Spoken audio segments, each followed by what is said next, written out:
Bonjour à tous et bienvenue dans Analyse Hebdo. Aujourd'hui, nouvelle édition spéciale pour décrypter la crise sociale qui secoue la Guadeloupe depuis plusieurs jours. Avec nous pour en parler, Georges Calixte. Bonjour Georges. Bonjour Marius, bonjour téléspectateurs d'Éclair TV. Vous êtes politologue et docteur en sciences politiques. Votre analyse du conflit social dans un instant.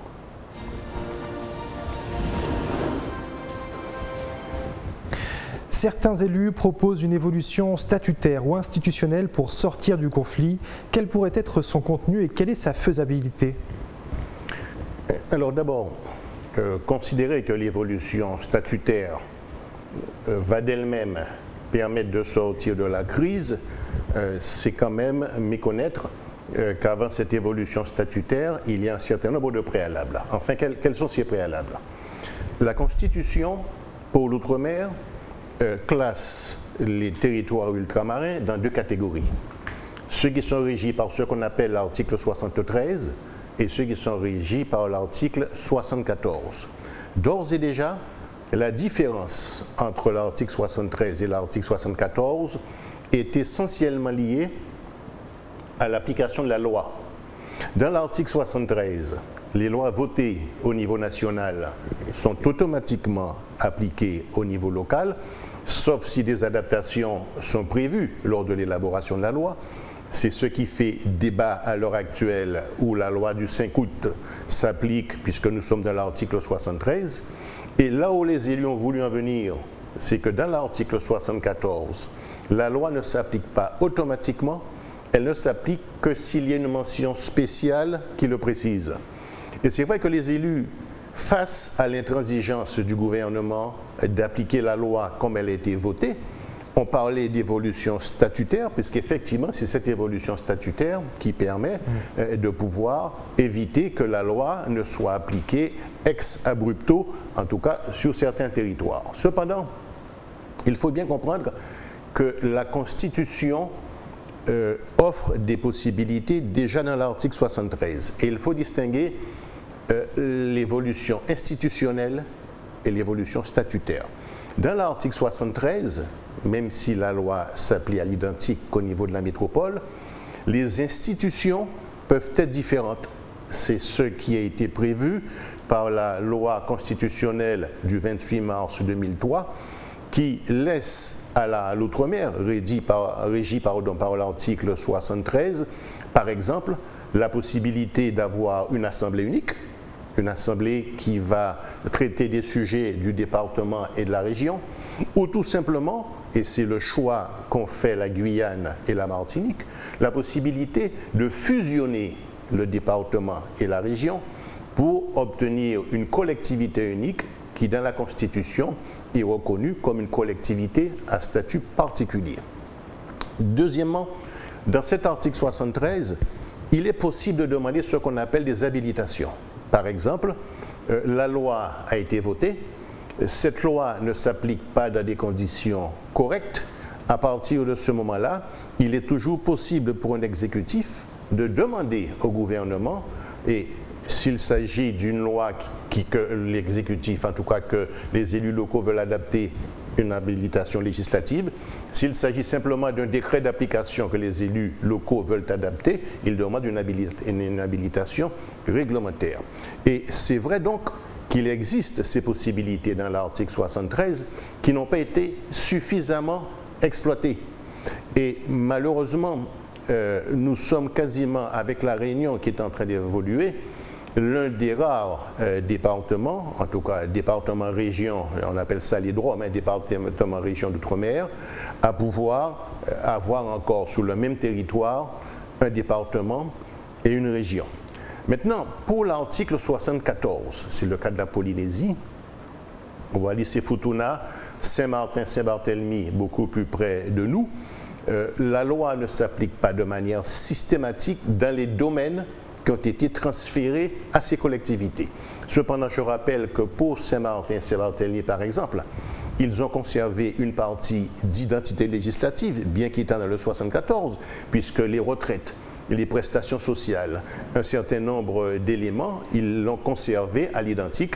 Ça veut dire que lorsque vous êtes à Saint-Martin et que vous êtes salarié, vous cotisez au pot commun, c'est-à-dire que vous avez exactement les mêmes prélèvements que n'importe quel salarié de l'Hexagone, parce que Saint-Martin n'a pas demandé à ce que ce domaine lui soit transféré, ce qui n'est pas par exemple le cas de la Polynésie ou de la Nouvelle-Calédonie. Ils ont leur propre loi spécifique pour le travail.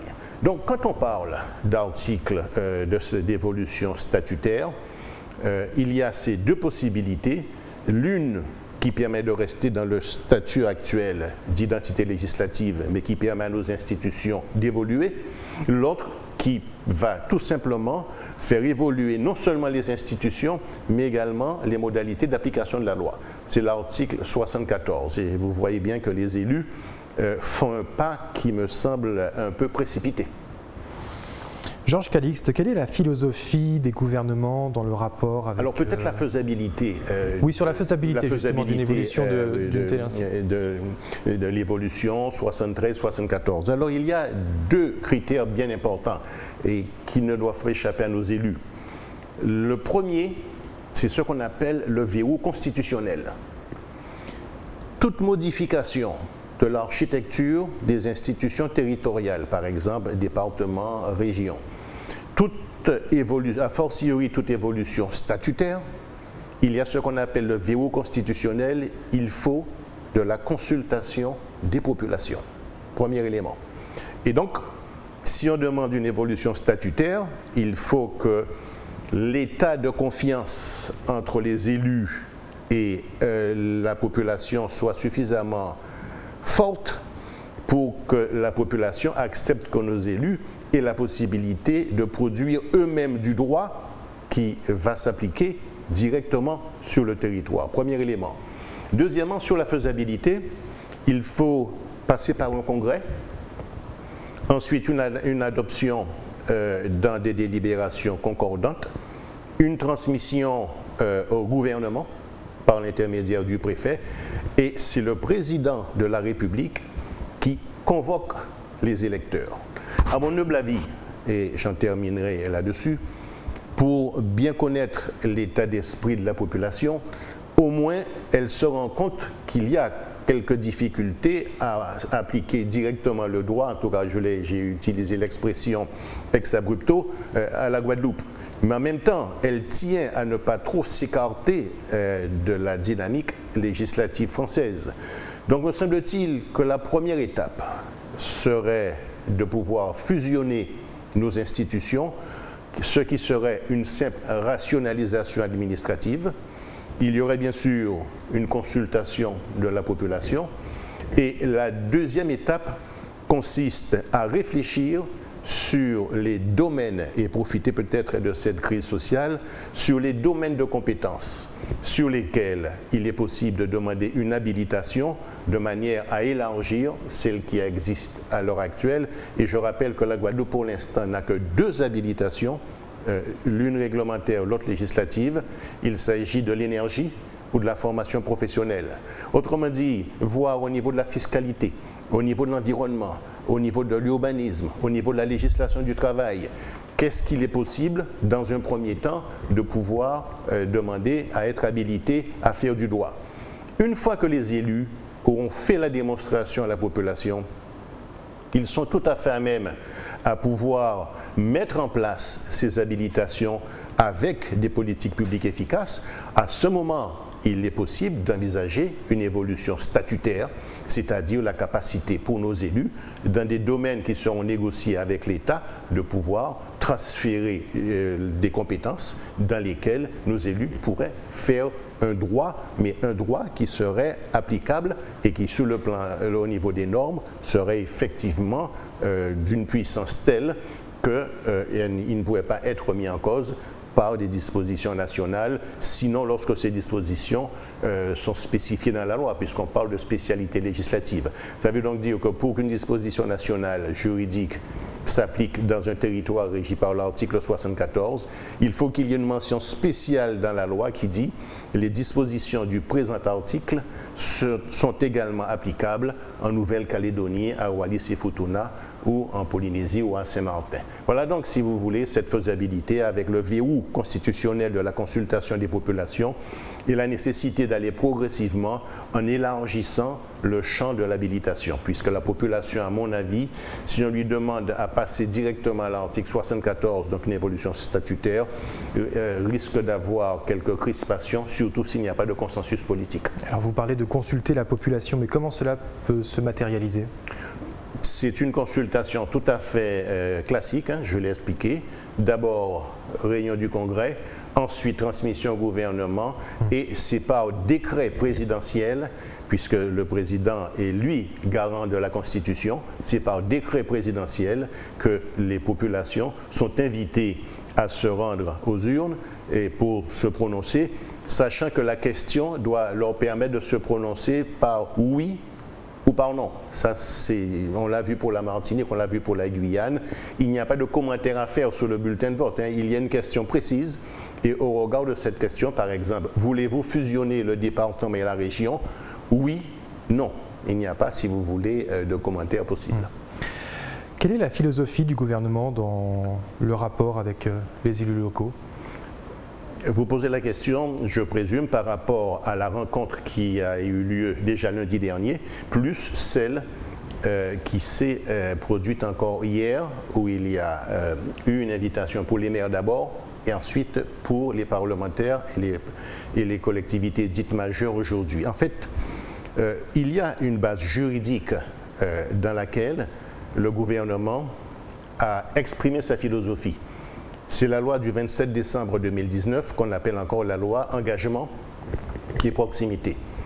Et ce qui a changé dans la philosophie du gouvernement, c'est qu'après s'être quelque peu écarté des maires en 2017-2018, il a bien compris que les premiers représentants de la République, ceux qui étaient les représentants de la République de proximité, c'était les maires. Et donc, l'intercommunalité a siphonné une grande partie de la compétence des communes et pour remettre les maires au centre du dispositif républicain, l'État a tout simplement créé cette loi engagement et proximité où maintenant les exécutifs municipaux, même dans l'intercommunalité, ont un droit de regard beaucoup plus important sur les choix et les stratégies menés par l'intercommunalité, quand bien même ils ne sont pas élus communautaires. Donc, dans la philosophie du gouvernement, le retour vers les maires relève de la territorialisation de l'action publique. Et les maires, ce sont ces acteurs territoriaux de proximité et de premier échelon sur lesquels le gouvernement semble s'appuyer. D'ailleurs, regardez bien sa méthode actuelle, premier élément. Il a d'abord réuni les maires, et c'est ensuite qu'il réunit la région et le département et les parlementaires.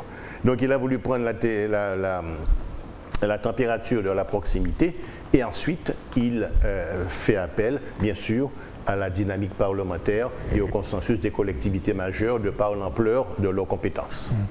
Justement, est-ce qu'il y a une méthodologie particulière dans le discours du gouvernement lorsqu'il s'adresse aux Outre-mer? On peut répondre oui. Et il y a deux exemples à prendre. La déclaration du président de la République lorsqu'il s'est rendu en Guyane et bien sûr celle du Premier ministre lorsqu'il s'est exprimé sur la situation de la Guadeloupe. Et on constate qu'il y a toujours trois éléments de référence dans le discours des gouvernants nationaux. Il y a toujours la présentation des modalités suivant lesquelles la solidarité nationale a joué. Par exemple, le Premier ministre a rappelé qu'il y a eu 1400 soignants qui sont venus, une soixantaine de personnes qui ont été envoyées vers la métropole pour soins, en soins intensifs, et qu'il y a eu donc mise à disposition de vaccins en quantité suffisante. Mais dans un deuxième temps, regardez bien qu'il rappelle la loi.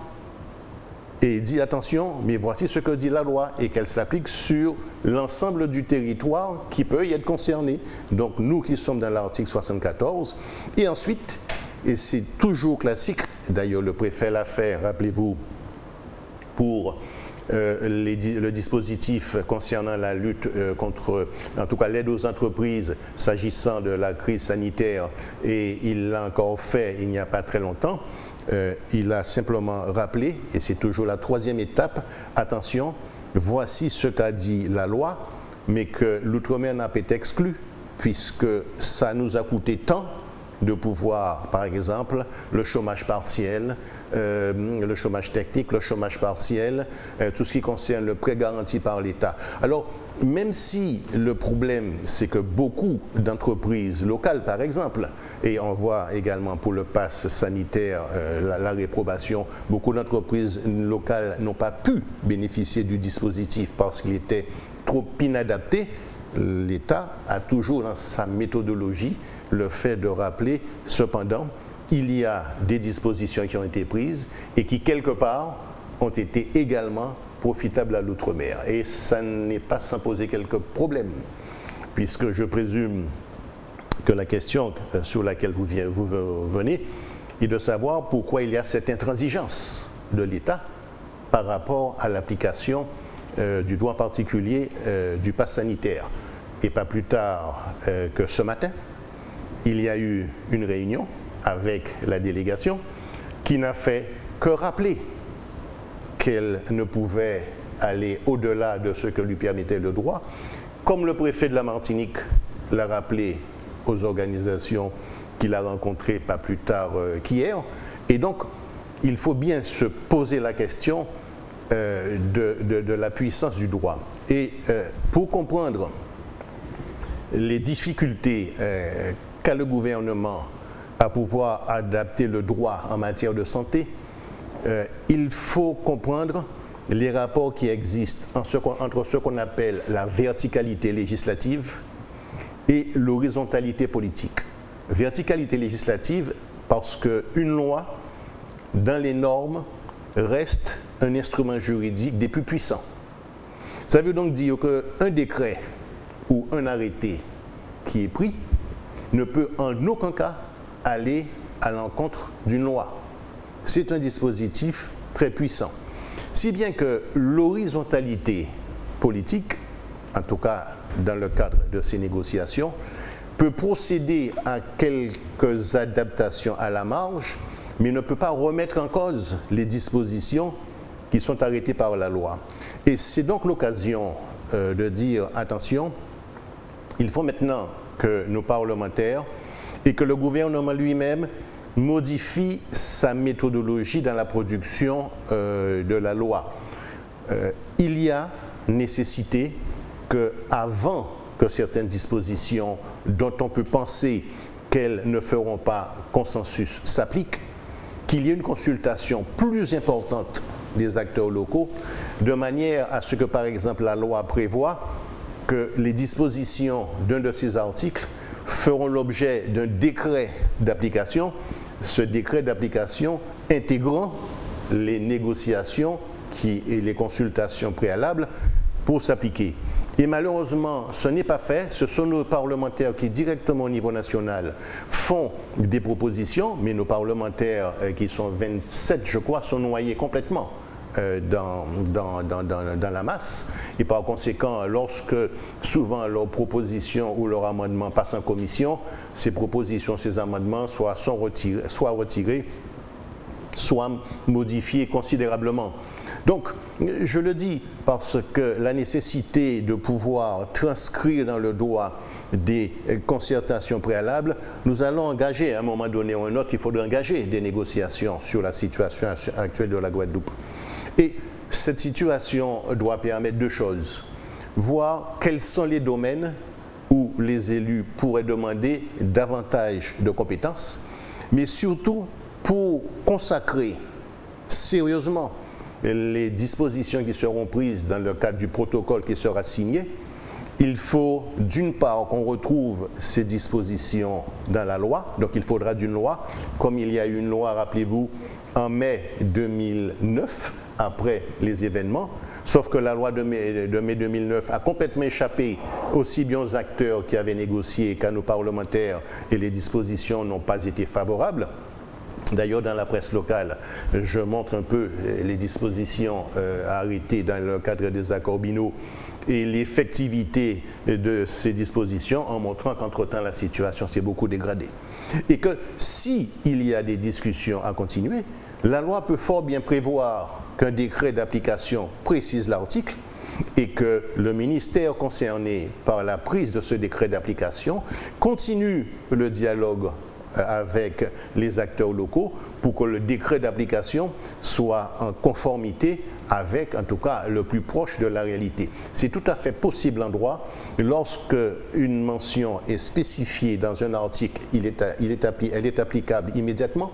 Par contre, si la loi, dans l'article, prévoit que les dispositions feront l'objet d'un décret, alors pris ou pas en Conseil d'État, et à partir de ce moment-là, ça laisse un temps de manière à ce que les élus locaux soient consultés sur le contenu du décret pour qu'il soit davantage adapté à la réalité locale. Donc voilà, c'est en permanence cette antinomie entre cette verticalité législative, le poids de la loi, la hiérarchie des normes, et l'horizontalité politique, la nécessité de concerter avec les élus locaux, mais dans le cadre de ce qu'impose la loi, qui, je comprends, a poussé nos élus à parler d'évolution statutaire, puisque là, ils sont sur les dispositions visant à appliquer la loi, mais qui, malheureusement, risquent de ne pas être forcément bien compris par la population. Est-ce que le gouvernement est prêt à accepter des évolutions statutaires ?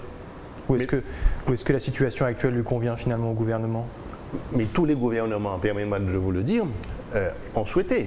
Lors de la décentralisation, rappelez-vous, Gaston Defferre, qui était le ministre de la décentralisation, avait demandé aux Outre-mer, mais est-ce que vous ne voulez pas faire évoluer? Il y a eu une levée de bouclier des élus eux-mêmes. En 2003, il y a une consultation, ne serait-ce que pour l'évolution des institutions, qui a été complètement rejeté par la population. Donc, le gouvernement lui-même, avec la loi 4D, entre-temps la décomplexification est devenue la simplification, est d'accord à donner davantage de pouvoir aux Outre-mer, au point que la différenciation irait jusqu'à ce que certaines compétences soient exercées par certaines collectivités sans forcément qu'elles ne soient exercées par d'autres collectivités de l'Hexagone. C'est la différenciation qui ne remet pas en cause, du moins, l'unicité de la République par le principe que je vous ai expliqué de la hiérarchie des normes, par l'intermédiaire de la loi. Mais c'est à nos élus à dire à l'actuel gouvernement, voici les matières et les compétences dans lesquelles nous souhaiterions exercer ces compétences dans ces matières, de telle sorte que la loi qui va encadrer ce qu'on appelle la différenciation puisse lister dans la liste des compétences nouvelles celles que la Guadeloupe et l'Outre-mer souhaitent exercer. Je parle de l'Outre-mer régi par l'article 73, puisque l'article 74 est différent. Et donc, par simple délibération des assemblées locales, pouvoir exercer ces compétences sans passer par la procédure d'habilitation, puisque la loi va lister des compétences nouvelles que les collectivités pourront exercer à titre expérimental. Et après ces expériences, eh bien, ces collectivités les exerceront elles seules, sans forcément que les autres collectivités elles-mêmes puissent aller dans le même sens. Donc il n'y a pas cette uniformité législative. La balle est dans le camp de nos élus alors? Très largement, mais ce n'est pas maintenant. La balle est dans le camp de nos élus depuis le début de la décentralisation. Ils ont à un moment donné voulu avoir un sursaut en 2012 et ils s'étaient donné donc 18 mois pour réfléchir, s'agissant justement de cette problématique de compétences, sur la base du projet guadeloupéen de société que je ne cesse de citer, mais qui a été complètement, de toute façon, occulté. Il est dans les tiroirs, et les élus avaient déjà cette disposition. Mais là maintenant, la population se rend bien compte qu'il y a une loi et que face à la loi, les élus sont complètement impuissants. Et par conséquent, ça doit créer un choc et peut-être ouvrir un débat plus largement sur la capacité à adapter ce qu'on appelle la domiciliation du pouvoir. Merci Georges pour votre analyse. Merci Marius, merci aux téléspectateurs d'Éclair TV. Bonne soirée. On se retrouve bientôt pour un prochain numéro. Passez une excellente soirée sur Éclair FM TV.